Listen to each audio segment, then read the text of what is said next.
students, and welcome back. In this module today, we will continue with the second half of Marathas, the Protectors of Nation. Standard 7, Subject History, presented by Sara Pereira. Let us first recapitulate that what we learned in the previous module. Situation in the north. The region to the northwest of Ayodhya province, at the foothills of the Himalayas, was called Rohilkhand in the 18th century. The Pathans, who had migrated from Afghanistan, had settled in this region. They were known as Rohillas. The Rohillas had created havoc in the Doab region of the Ganga and Yamuna rivers. The Nawab of Ayodhya invited the Marathas to subdue the Rohillas. The Marathas chastised the Rohillas. Conflict with the Afghans. Ahmad Shah Abdali, the ruler of Afghanistan, was attracted by the riches of India. He marched on the Punjab in 1751 CE. There was anarchy in the Mughal territory. The Mughals were facing the threat of Abdali's invasion. In these circumstances, the Mughals found it necessary for their own protection to seek the help of the Marathas.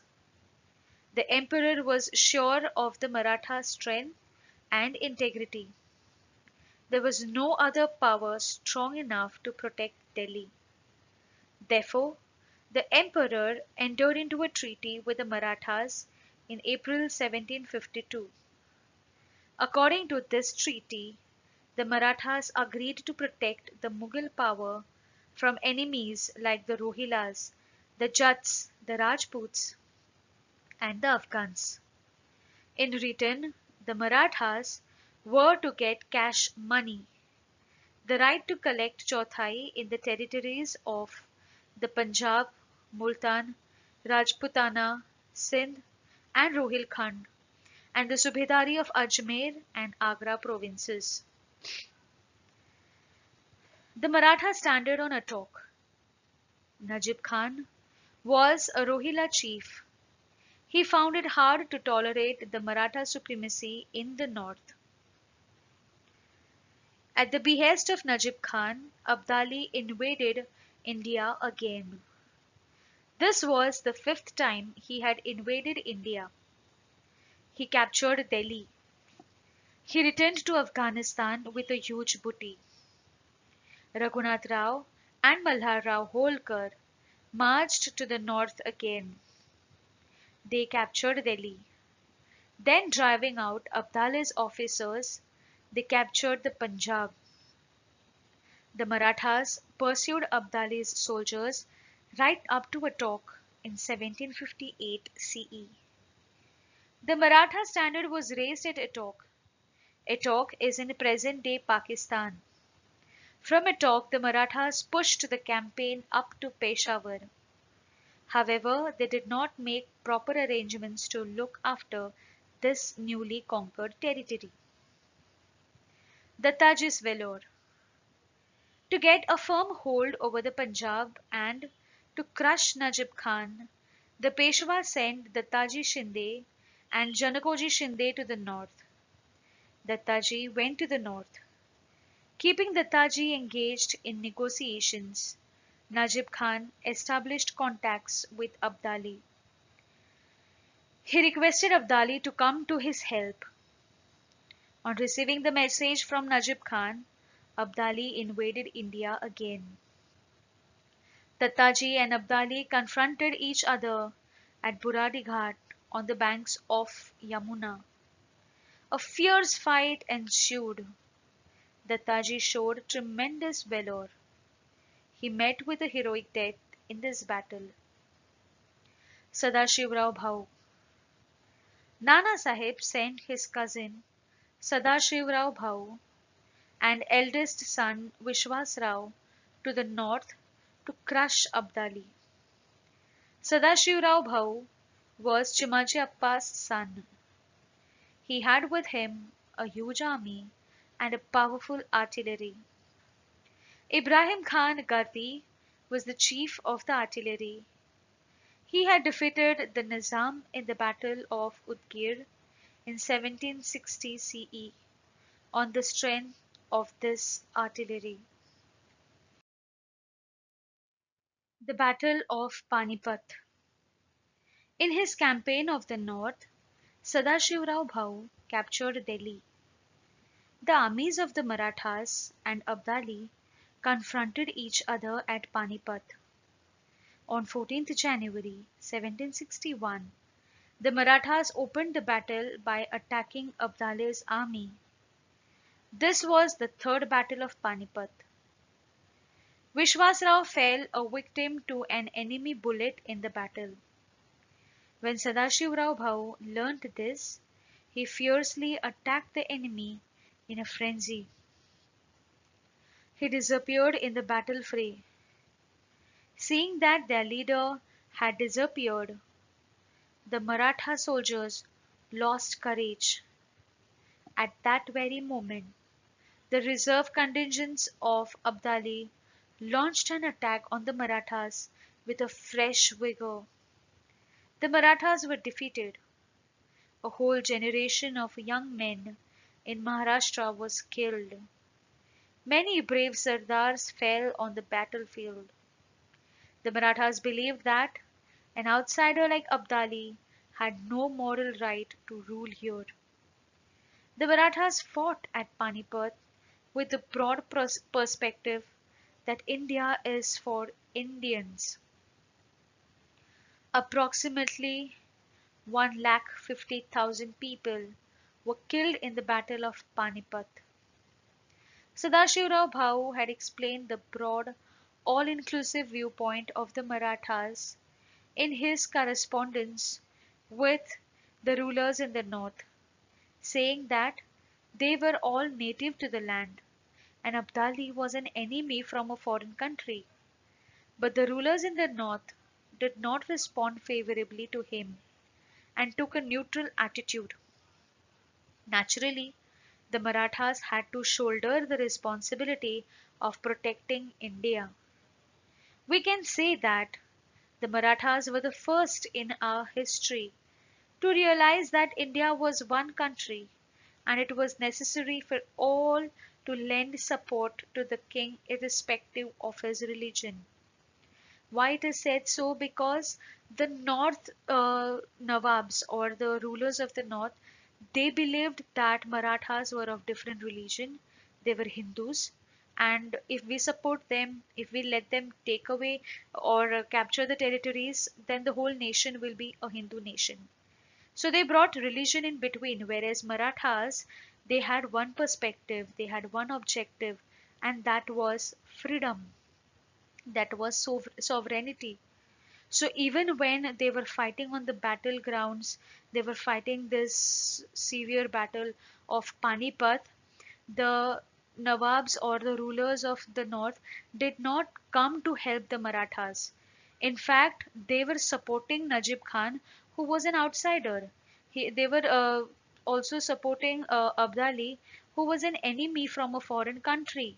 So this is how they betrayed their own people. And Marathas, they alone had to fight this battle. They alone had to die on this battleground. And leaders like Sadashivrao Bhau and Vishwas Rao, they had to lose their life. And not only them, but many, many people. It is mentioned that approximately 1,50,000 people died on the battleground. Whole generation of young men in Maharashtra was killed, and this battle of Panipat was a very grave or a very serious battle that was fought during that time. Okay, this was the third battle that is mentioned here in our textbook, but previously also two battles were fought at Panipat, and at all the three times the main objective of the Marathas was to defeat the enemies and to recapture the Indian territories which were taken by the invaders.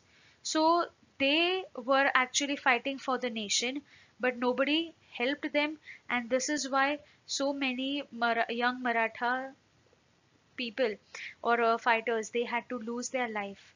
They also lost their courage or whatever power they were holding on to. Okay, till the last breath they continued, but still somehow when so many youths they started dying, slowly this battle or this battle of Panipat changed its phase.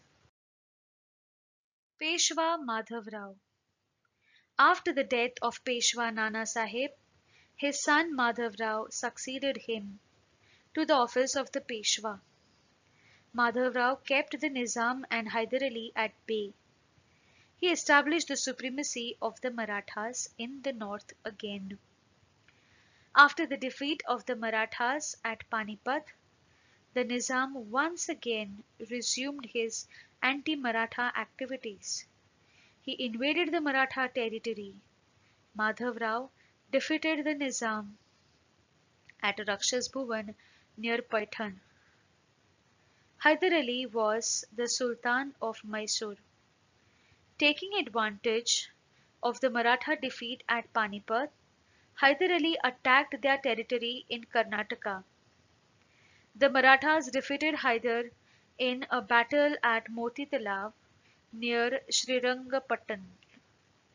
He then agreed to cede the region north to the river Tungabhadra to the Marathas. Peshwa Madhav Rao died in 1772 CE. In the history of the Marathas, he is described as an honest, hard-working, determined administrator who was keen on public welfare. The death of this capable Peshwa was an irreparable loss to the Maratha state. Peshwa Madhav Rao provided special attention towards the welfare of farmers. He dug many wells in Pune and increased the water supply to the city. Administrators like Nana Fadnavis and judges like Ram Shastri Prabhu, Prabhune emerged under his rule. He reformed the judiciary for the better justice to the common people. He started artillery and ammunition factories. He also established a mint to make coins. The two Peshwas who succeeded Peshwa Madhav Rao, namely Narayan Rao and Savai Madhav Rao, did not live long. During their term, Peshwa was in the grip of family feuds.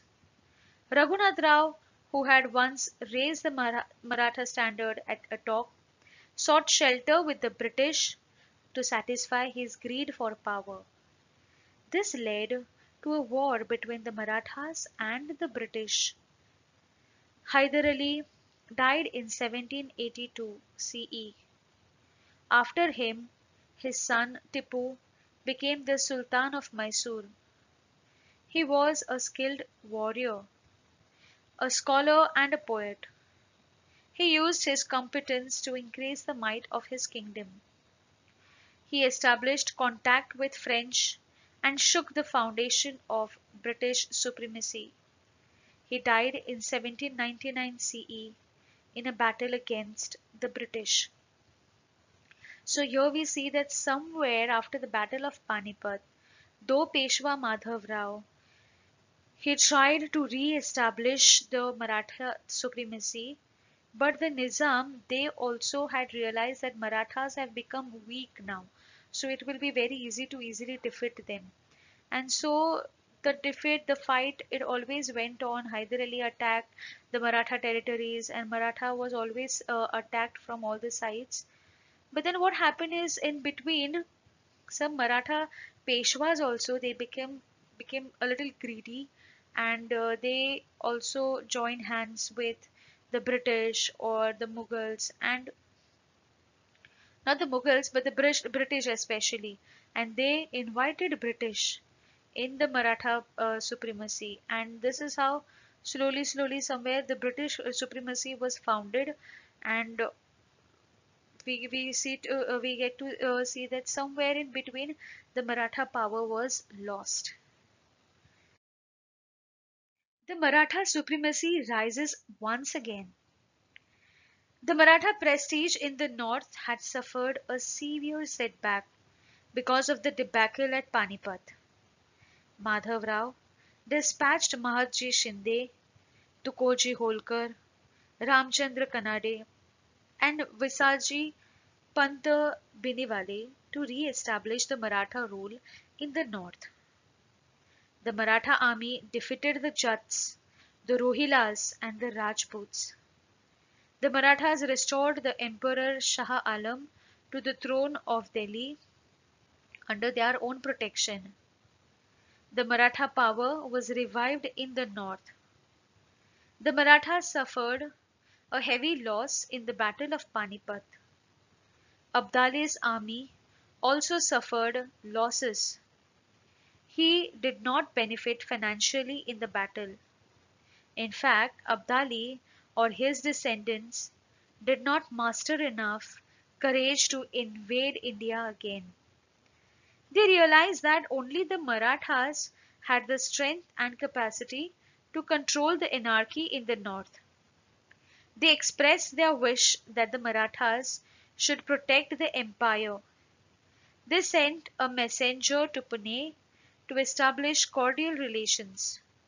It is important to note that the Marathas overcame the great defeat at Panipat and successfully revived their supremacy in the politics of the north. Malhar Rao Holkar, Ahilyabai Holkar, and Mahatji Shinde had a lion's share in all this. Okay, so though the Battle of Panipat had a very severe effect on Maharashtra, still it also affected Abdali, and Abdali learned a lesson that he would never want to fight with Marathas again, so he never invaded Maratha power again, never invaded India again. And also, after many years again, the Marathas, they tried to establish their prestige in the north, and they attacked the Jats, the Rohilas, and the Rajputs, and established their supremacy again. So this was kind of a new beginning where the lost territories were found again, and Abdali would never come back to India, or he would never capture the territories of our nation. And this is how, even after the defeat at Panipat, still Marathas, they rose with a different power and a different beginning, and their supremacy in the politics of the north was revived again successfully. And for this purpose, many rulers or many leaders, we can say, have had a very important contribution or a very important share. With this, we finish this lesson. Thank you.